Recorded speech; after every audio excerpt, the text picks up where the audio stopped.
दिल्लीत 10 नोव्हेंबर रोजी एका 4 चाकी गाडीत मोठा स्फोट घडतो। हा स्फोट एका मोठ्या दहशतवादी कटाचा भाग होता असं तपास यंत्रणांनी म्हटलंय। शिवाय दिल्ली पोलिसांनी वेळीच हस्तक्षेप करून एक मोठी दुर्घटना रोखली आहे। आता पोलिसांनी UAPA अंतर्गत गुन्हा दाखल केलाय आणि तपास देखील सुरू आहे। पण हा दिल्लीतील पहिला असा गुन्हा नाहीये। दिल्लीत यापूर्वी अनेक दहशतवादी हल्ले झालेत। आज आपण त्या हल्ल्यांमध्ये पकडलेल्या अतिरेक्यांचं आणि त्यांच्या न्यायालयीन खटल्यांचं काय झालं याबद्दल सविस्तर माहिती घेणार आहोत। त्यासोबतच हे जाणून घेणं महत्त्वाचं आहे, कारण ते आपल्याला दहशतवादाविरुद्धच्या लढाईत न्यायव्यवस्थेची भूमिका समजावतं। नमस्कार, मी अक्षता, मुंबई आउटलुक मध्ये आपलं स्वागत आहे। दिल्लीत पहिला प्रमुख हल्ला म्हणजे 1996चा लाजपत नगर बॉम्बस्फोट। 21 मे 1996 रोजी दिल्लीच्या लाजपत नगर मार्केटमध्ये एक शक्तिशाली बॉम्बस्फोट झाला। यात 13 निष्पाप लोकांचा मृत्यू झाला आणि 38 जण जखमी झाले। हा हल्ला जम्मू काश्मीर इस्लामिक फ्रंटने केला होता। यात पाकिस्तानच्या ISIच्या सहभागाचा देखील आरोप आहे।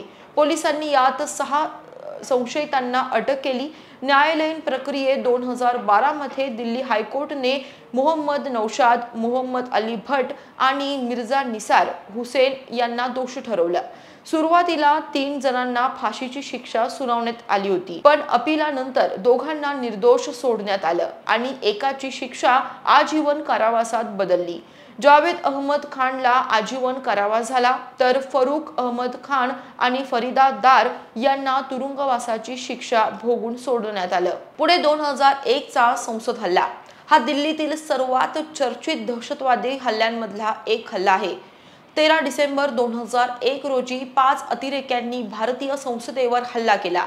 हे अतिरेकी पाकिस्तानी नागरिक असल्याचं सिद्ध झालं। हल्ल्यात AK-47 ग्रेनेड आणि स्फोटके वापरण्यात आली होती। यात जवळपास 9 सुरक्षा कर्मचारी शहीद देखील झाले, तर सर्व 5 अतिरेकी मारले गेले। पोलिसांनी मोहम्मद अफजल गुरु, शौकत हुसेन गुरु, SAR गिलानी आणि अफसान गुरु यांना अटक केली। 2002 मध्ये विशेष न्यायालयानं 3 जणांना फाशीची शिक्षा सुनावली, पण अपील केल्यानंतर सुप्रीम कोर्टानं 2004 मध्ये गिलानी आणि अफसान यांना निर्दोष सोडलं। शौकतला 10 वर्षांची शिक्षा सुनावण्यात आली आणि तो 2010 मध्ये मुक्त देखील झाला। अफजल गुरुला फाशीची शिक्षा कायम राहिली आणि 2013 मध्ये त्याची अंमलबजावणी करण्यात आली। हे प्रकरण भारत-पाकिस्तान संबंधांवर परिणाम करणारे ठरले आणि POTA कायद्याच्या वापरावरती वाद देखील झाला। पुढे 2005 मध्ये दिल्लीत सलग बॉम्बस्फोट झाला।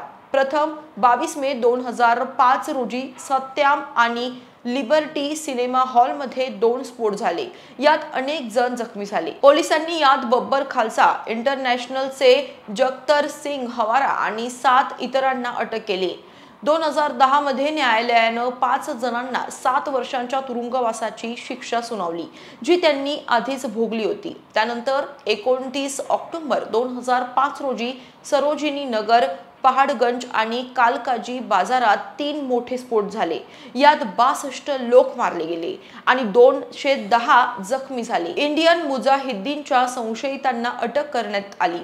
मुख्य संशयित तारिक अहमद दारला 2017 मध्ये दहशतवादाला अर्थसहाय्य दिल्याबद्दल 10 वर्षांची शिक्षा ठोठावण्यात आली, पण 2 अन्य संशयित मोहम्मद हुसेन फजिली आणि रफिक शाह यांना 11 वर्षांच्या तुरुंगवासानंतर 2017 मध्ये निर्दोष सोडण्यात आलं। 2008 ला दिल्लीत सलग झालेले बॉम्बस्फोट हा आणखी एक मोठा हल्ला होता। 13 सप्टेंबर 2008 रोजी 5 ठिकाणी स्फोट झाले आणि या घटनेत 130 लोक जखमी झाले। इंडियन मुजाहिद्दीननं जबाबदारी घेतली। पोलिसांनी यासीन भटकल, असदुल्ला अख्तर, अरीज खान आणि इतरांना अटक केली। हे प्रकरण अद्याप चालूच आहे। गेल्या वर्षी 2024 मध्ये दिल्ली हायकोर्टाने 3 इंडियन मुजाहिद्दीनच्या संशयितांचा जामीन अर्ज फेटाळला होता। या हल्ल्याशी संबंधित बाटला हाऊस एन्काउंटर 19 सप्टेंबर 2008 रोजी झाले। यात 2 अतिरेकी देखील मारले गेले होते, तर दोघांना अटक झाली होती। इन्स्पेक्टर मोहन चंद शर्मा शहीद झाले. शहजाद अहमदला 2013 मध्ये आजीवन कारावास सुनावण्यात आला, तर अरीज खानला 2021 मध्ये फाशीची शिक्षा सुनावण्यात आली, जी रेअरेस्ट ऑफ रेअर श्रेणीत ठेवली. NHRC नं एन्काउंटर वैध असल्याचं सांगितलं. शेवटचा मुख्य हल्ला 2011 चा दिल्ली हायकोर्ट स्फोट. 7 सप्टेंबर 2011 रोजी हायकोर्टच्या गेट नंबर 5 बाहेर ब्रीफ केसमध्ये बॉम्ब ठेवून स्फोट घडवण्यात आला. यात 12 ते 15 लोक मारले गेले आणि 76 ते 79 जखमी झाले. हरकत उल जिहाद अल इस्लामीनं या हल्ल्याची जबाबदारी घेतली. या प्रकरणी NIAनं वसीम अक्रम मलिक, अमीर अब्बास देव आणि इतरांना अटक केली.